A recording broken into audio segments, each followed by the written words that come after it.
హరి ఓం. ప్రియపుత్రి పుత్రులారా, ఆదిశంకరాచార్యుల వారు అనుగ్రహించినటువంటి ఒక శ్లోకం నీతి శాస్త్రంలో ఎక్కువగా ప్రస్తావించబడుతూ ఉండే శ్లోకం.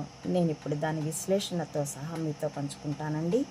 వాగ్వైఖరి శబ్దజురి శాస్త్ర వ్యాఖ్యాన కౌశలం వైదుష్యం విదుషాం తద్వత్ భుక్తయే నతు ముక్తయే.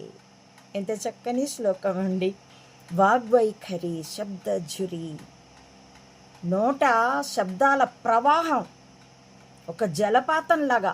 వాగ్వైఖరి వాక్ ప్రవాహం అని అంటారు.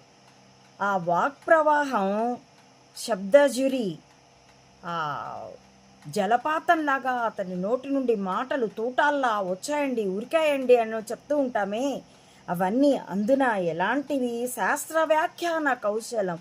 తదనుగుణంగా శాస్త్రాలని, శ్లోకాలని, సూత్రాలని ప్రస్తావిస్తూ ఎంతో గొప్పగా చేసేటటువంటి ఉపన్యాసం. వైదుష్యం విదుషాం, ఆ పండితులు చూపించే పాండిత్యం, ఇవన్నీ కూడాను తద్వత్, ఇవన్నీ కూడాను భుక్తయే నతు ముక్తయే. ఇవన్నీ కూటి కోసం కోటి విద్యల్లాగా, భుక్తి కోసం పాండిత్యం, ముక్తి కోసం కాదు.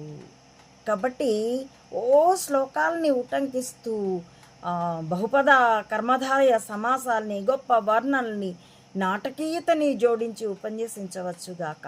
కానీ ఆ ఉపన్యాసకుడికి పాండిత్యం ఉందా, జ్ఞానం ఉందా? పాండిత్యం ఆకర్షిస్తుంది, ఆనందింపచేస్తుంది, కానీ శబ్దం కూడా చేస్తుంది.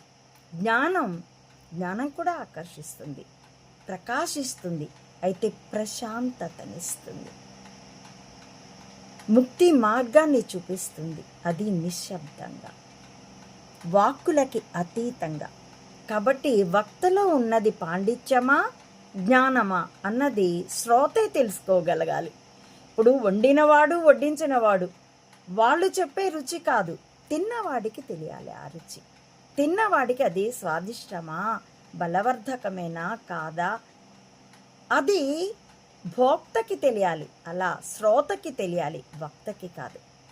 ఎంత చక్కని విషయాన్ని ఆదిశంకర్లు మనకు అనుగ్రహించారో. శంకర సారస్వతం ఒక్కటే చాలండి మనల్ని తరింప చేయడానికి. ఇది నా అభిప్రాయం.